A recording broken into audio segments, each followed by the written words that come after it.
Are you ready to bring your dream body and health into life, but just can't seem to keep the motivation going?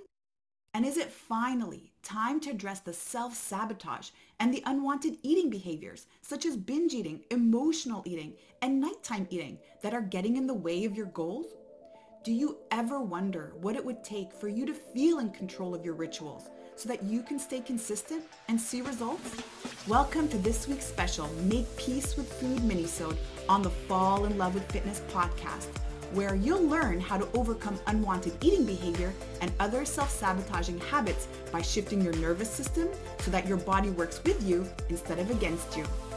I'm your host, Sherry Shaban, and with each episode, I am honored to be your coach and guide in the journey to make peace with food and find food and body freedom so that struggle with weight is a thing of the past.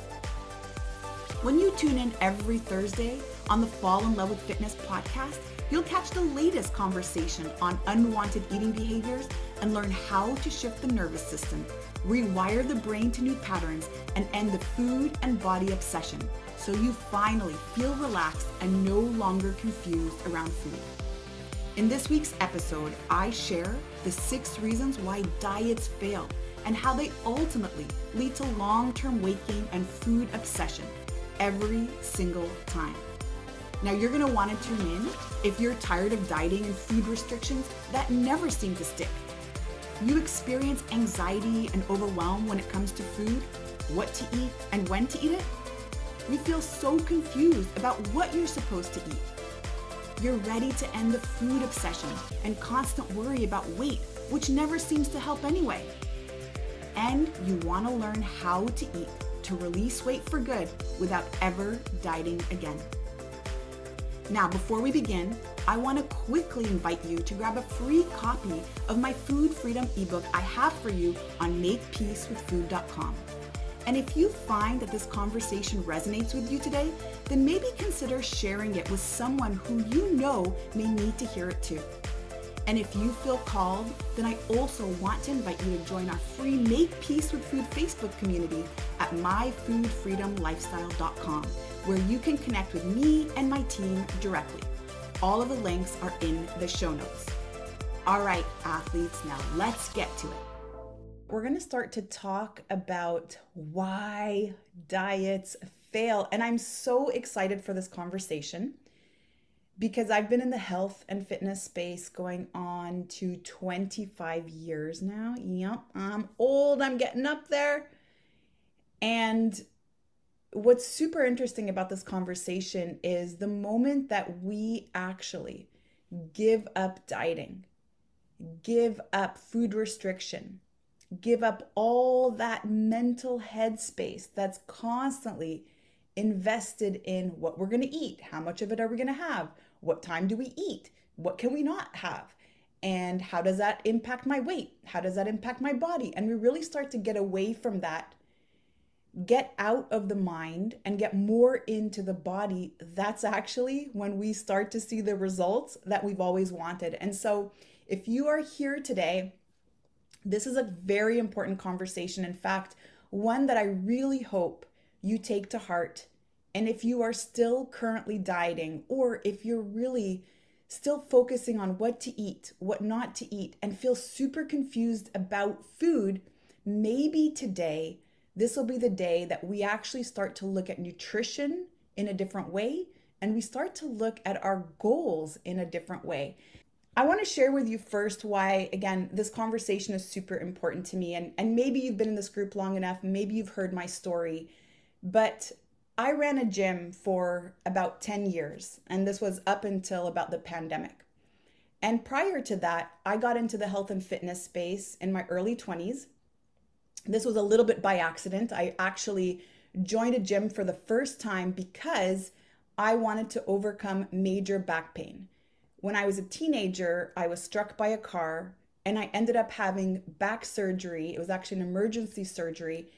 And growing up, I was a child athlete, but after that surgery, I was asked to never play sports again. And so from my teen years, my late teens up until my early 20s, I followed this advice so closely, did not exercise.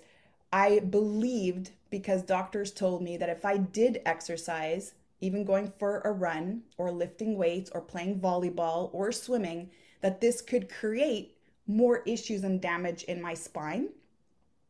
And so to avoid future surgeries and to avoid future issues with my back, I had to stop exercising. And so at that point, my back pain was becoming unbearable, and I was relying on pain medication to get through every single day. And so when I came back to the gym, the actual reason was to build strength. There were many moments in my life where I was dependent on other people to help me do very, very mundane things like going to the washroom or taking a shower or even going up the stairs or helping me with my kids. And they were so young at that point, they were still potty training. And so my ultimate goal really is to use training and exercise in general as a way to strengthen my body. And that's exactly what I wanted to do in my early 20s. And I accidentally fell in love with fitness as soon as I started to see the effect in just a few months. I was able to get over my back pain. And it was at that moment in my life where I realized that my destiny, my calling, was also to help others overcome adversity. It was to help others overcome any major obstacle that they had, whether that was an injury like mine, a dis-ease, or even a struggle with weight. And so I completely changed careers at that time. I was actually doing my master's degree in chemistry, of all things. And I decided to get into a new program where I could learn everything there possibly was about the human body. And so I started studying exercise science, and I specialized in athletic therapy, and I eventually became an osteopath. And along the way, got involved in every single course that was offered that focused on fitness, on kettlebell training, on prenatal training, on postnatal training, CrossFit, and of course, nutrition. And that's where things really started getting confusing for me, because when I first started looking at nutrition, we were talking about counting calories. That was the way that we did it. Calories in equals calories out, they said. And so I got on that bandwagon, even though my intention was not to release weight. My intention actually was to find the right way to eat so that I could share this with my clients. And so after the calorie counting diet, I then heard about the low fat diet. And so I started doing that because, again, that was the right way to eat. The science was there. But then after that, we heard that fats were actually really, really good and that carbs were really, really bad. And so this guy named Atkins was talking about that. And then I jumped on that and I started to eat a high fat, high protein diet and very, very low carb diet. Again, the science was there and I'm a scientist.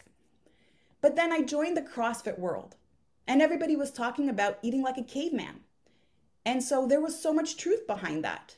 Agriculture is kind of new to us in our history and it all started making sense. And so eventually I became paleo. And then we talked about the zone diet. And that was supposed to overly simplify paleo and allow you to kind of eat things in blocks. And so I jumped onto that because the science was there too. But that eventually became the keto diet because the science was there. And then it was the macro diet because the science was there. And then eventually the vegan diet because, again, the science was there and meat is something that we're not supposed to have. Even though at that time I came from a science background, and even though at that time I felt that I had invested time into all the books, that I had done the work, I still felt very confused. Every single diet that I had explored, that I had tried, that I saw was backed by science was also contradicting. And so that was becoming so confusing. And I noticed that most people are very confused about food as well.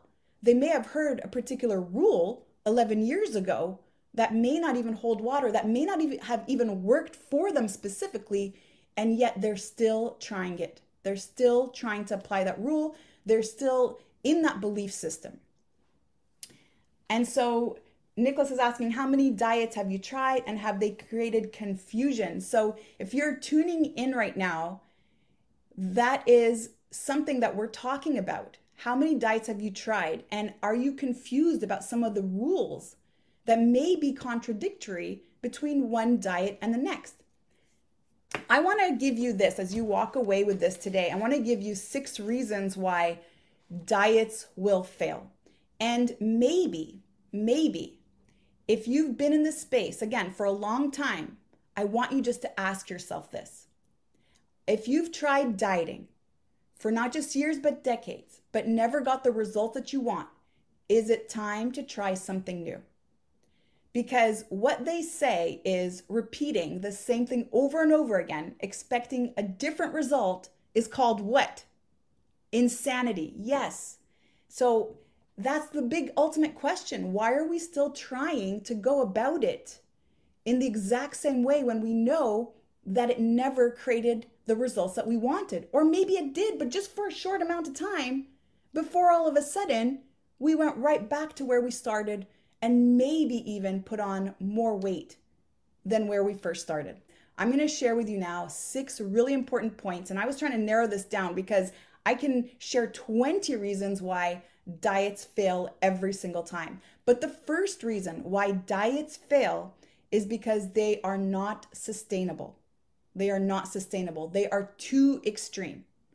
If you think about it, most diets call for extreme changes in nutrition or extreme restrictions that you have to follow to a T in order to get results. Now, that's what I personally discovered on the keto diet. It didn't make sense for me personally in the way that I enjoy my food and the way that I live my lifestyle to completely remove carbohydrates from my diet. And yes, there is temporary results when you follow the ketogenic diet because you're removing an entire food group as an example. However, you'll notice that most people have a hard time sustaining that, staying consistent with that long term, and generally end up putting the weight back on and more. And so again, if you're finding yourself in a space where you need to be on the wagon because you're always falling off the wagon, you're always needing to be on or off, that is diet mindset. And what would it feel like to actually find a way to eat that's sustainable so that you're always on no matter what? And there's flexibility and there's a way to eat that's enjoyable and you're still seeing the results that you want. And this is exactly what we talk about in Make Peace with Food, because when you switch from a can't mindset to a don't mindset, everything changes. So instead of, I can't eat this, I'm not allowed to have that, I can't have that because I'm trying to release weight, which is the thought process that we generally have when we are in a diet mindset. Once we release that and we understand how to shift into a don't mindset by shifting our nervous system from protection mode to safety mode, it then starts to become, oh, I don't eat that, I don't have that. And now it becomes more certainty around personality, around character, around identity, so that there is no yo-yoing, there is no on or off. It just is because you are in your being. It's who you are. It's the way you eat, and it matches your lifestyle. And so the second reason that diets fail us is because they're confusing and they're contradicting, as I shared earlier. One diet says fats are really, really great for us and carbohydrates cause dis-ease, while another diet says, nope, it's the opposite. It's fats that cause dis-ease and carbohydrates are really great for us. And so as we get into one diet after the other, we start to notice that there are so many rules, and we start to feel like in order for us to see results, we have to follow these rules to the T. Otherwise, we don't get the results that we want, and it starts to become so stressful. And that's generally what happens once we've explored many diets. We start to pick up different belief systems from each diet and start to become so confused about food that we're no longer listening to our body. Our body has an innate capacity to tell us exactly what we need, when we need it, and how much of it we need in order to survive, in order to thrive, and in order to help heal and regenerate the body. But when we're following all these diets and all these rules, we're not using the body's cues. We're using a lot of mind processing. So maybe we're following an app. Maybe we are following a book. Maybe we're following a meal plan of some sort and really finding information, looking for cues outside ourselves instead of really listening to our body that's telling us exactly what we need. And so by following so many diets, we end up overriding the body's natural cues, the natural signals, which is called appetite control. And so as we diet and we chronically diet, we start to damage appetite control. And appetite control is this ability that we have, that we are born with, to signal hunger and also to signal fullness. And now the third reason that diets fail is because they only work for some people. We are so bio-individual. That means the way that we metabolize certain foods, the way that we react to certain foods, and even certain macronutrients, which are your proteins, your carbohydrates, and your fats, is very bio-individual. So that means if we all ate the exact same thing, exact same number of calories if we're counting calories, and we all moved the exact same way, burn the exact same number of calories if we're counting calories, we would still not all have the same results. That's because our bodies work very differently. And that's why maybe you heard your neighbor have major success on the ketogenic diet, but when you tried it, it didn't work for you. And so the ultimate message that we get when something doesn't work for us is that we're damaged, or we're broken, or we didn't try hard enough, or we're not motivated, or we're not disciplined, or we didn't want it bad enough. And none of that is true, because simply the fact is that certain diets only work for some people. And so diets give us this all or nothing type approach where we feel that this should be a one size fits all, and it's simply not true. And so it just leaves us feeling defeated, and it leaves us feeling like there's just no hope for us. And again, it removes that ability for us to really tap into those internal cues that are always guiding us and that we always tend to ignore.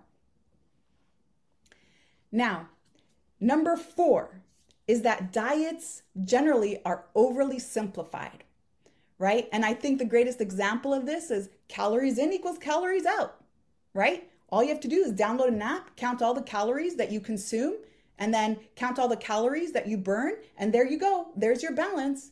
If there's too many calories consumed, you're going to put on weight. And if you've reduced the number of calories you consumed and increased your movement and you've burned more calories, then theoretically you should release weight. In fact, according to my app calculation, by June 7th, I should release exactly 18.6 pounds. And we are not a mathematical formula. This is again simply not true. This just says that a calorie is just this unit of energy, and basically we either consume it or burn it, but it never suggests other factors that could be going on. For example, the influence of the nervous system. When we are in protection mode, we're going to slow down our metabolism. So this whole calorie in, calorie out counting doesn't even work, because the metabolism is forcefully trying to ensure survival. So the way that it does that is it conserves as much energy as possible. And now your calories in, calories out formula does not work. And if you look at all of the other diets, it's also an overly simplified mathematical equation, whether you're counting macros, which is just a more intelligent way to count calories, or you're counting other point systems. Number 5, diets are result-oriented, not system-oriented. If you notice, every single diet that we start, we're always thinking about our result. When I release 30 pounds by doing all these things, then I'll be successful, and then I'll be happy, and then I'll be fit, and then I'll be good with myself. I'll feel good about myself. I won't feel flawed anymore. But they never really explain to us the system of how to stay there. That's why most of us achieve our results and then just end up going right back, because diets set up this goal-oriented thought process. It's like submitting our taxes. It's tax season for most of us right now, right? Everybody's thinking about submitting their taxes.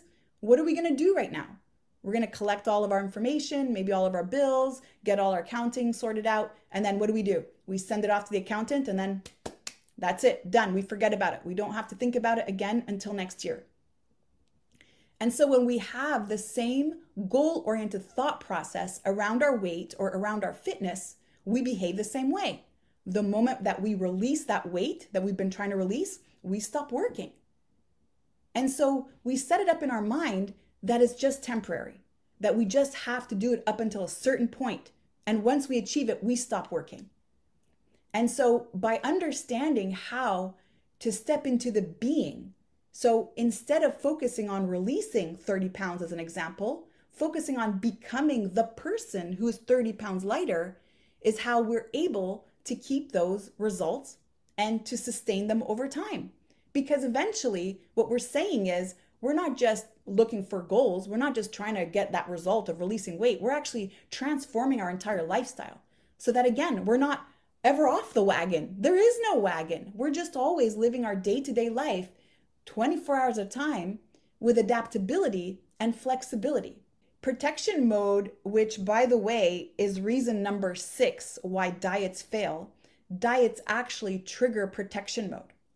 And so we trigger protection mode, which is also known as fight or flight response or the sympathetic nervous state, anytime that we are feeling unsafe in our environment. And unsafe is really this inability to relax into the environment, to just turn off. We're always on guard. We're always focused on stimulus. We're in a state of constant reaction. And so we can get triggered into protection mode due to trauma, for example. So many women join our program, Make Peace with Food, who have had sexual trauma in their background or physical or emotional trauma. And some people also from a physical injury. So that's also very traumatic. And others from what we call food scarcity, which can either be imposed, such as dieting, or it could be just actual real food scarcity. As in, we grew up in an environment where really mom and dad weren't able to put food on the table. It just wasn't possible. And so when we trigger protection mode because we're dieting, what ends up happening is we slow down our metabolism. That's the first thing that's going to happen because, again, the body's trying to ensure survival by holding on to as many calories as possible, to as much energy reserves as possible. And then it also turns on that natural binge mechanism that we have, which again ensures our survival because the body has no idea that we're actually living in the modern world. This is the reptilian part of the brain that's operating. And when that part of the brain was needed, when we were hunter-gatherers, it ensured survival by conserving energy. So making the metabolism work slower, making us more lethargic, making movement feel heavier in general. And then it also drove us to binge, to be able to eat large quantities of food without feeling full and without needing to stop, just in case we suddenly came across the possibility or the opportunity to feast. And so the more that we diet, the more that we become confused about food, the more that we trigger protection mode, the more that we stay trapped in this vicious cycle. And so if this is resonating with you today, again, I want to ask you, will you continue to repeat the same thing over and over again, looking for another diet, looking for a way to restrict? Or are you ready to actually address the nervous system's involvement in why we are seeking more food, why we feel out of control around food, and why it generally feels like every time we get results, every time it seems like we're moving in the right direction, all of a sudden something happens and we self-sabotage. So if you're in that space, I want to invite you to jump on a quick 30-minute discovery call to find out if it truly is the nervous system issue involvement for you. Because if we qualify that it is the nervous system issue for you, and we invite you to join Make Peace with Food, within 6 months or less, you're going to overcome all of these eating behaviors that you've been maybe struggling with for a year, if not longer. And most of us have been in the space for a long time. And this is backed up, by the way, by a 100% money back guarantee. That's how certain we are that this is going to work for you. As long as there's one condition, that you have to stop dieting. If you stop dieting and you work on the nervous system instead and really release these unwanted eating behaviors, this is going to work for you. It's worked for over 14,000 other women, only because they agreed to try something different and they agreed to stop restricting and to instead work on the behavior, which is really at the root cause of this whole thing.